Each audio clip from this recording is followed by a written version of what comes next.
leader, and welcome to Breaktime. Today's proverb is 22:8, which says this: whoever sows injustice reaps calamity, and the rod they wield in fury will be broken.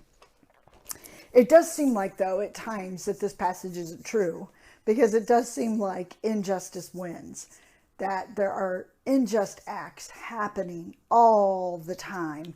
And it just seems like it's sometimes overwhelming sense of, oh my goodness, it's winning injustice. And especially in some of your workplaces, there are a lot of unjust things happening. You're overlooked. You've worked hard. And I mean, the list can go on and on and on. But remember this: injustice, people who practice injustice, their lives are not centered in peace. They're centered in turmoil. There's a sense of, they know that when they plant seeds of injustice, that there's this swaying that's going on continually.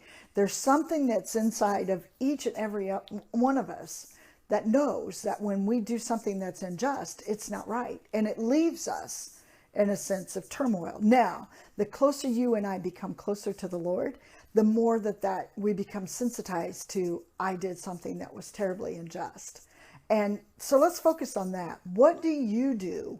What do I do when something I do later on that ends up being such an act of injustice? What do I do when I treat somebody unfairly? When I talk behind somebody's back, when I gossip, when I overlook people, when I don't treat them with compassion? I mean, you have your list, I have my list. What do you do?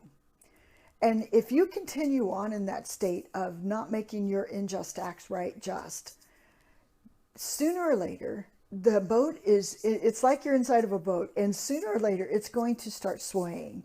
It leaves your life in just a sense of turmoil. It's unsteady in all of its ways.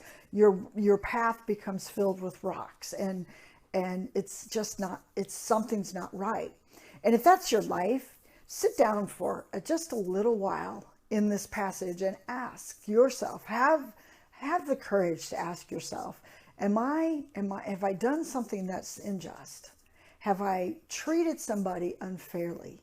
And if you have, I'm gonna challenge all of us today to make it right, to go back and make something that was unjust just, by showing somebody grace and mercy and forgiveness and walking out on that. Now, some of us are sitting here as victims of injustice, and that's a whole nother teaching. But do remember this: justice, our God is a fair and just God. And if we've been treated unfairly, he steps in and he's the one that corrects the action. So I hope you have a blessed day walking in justice.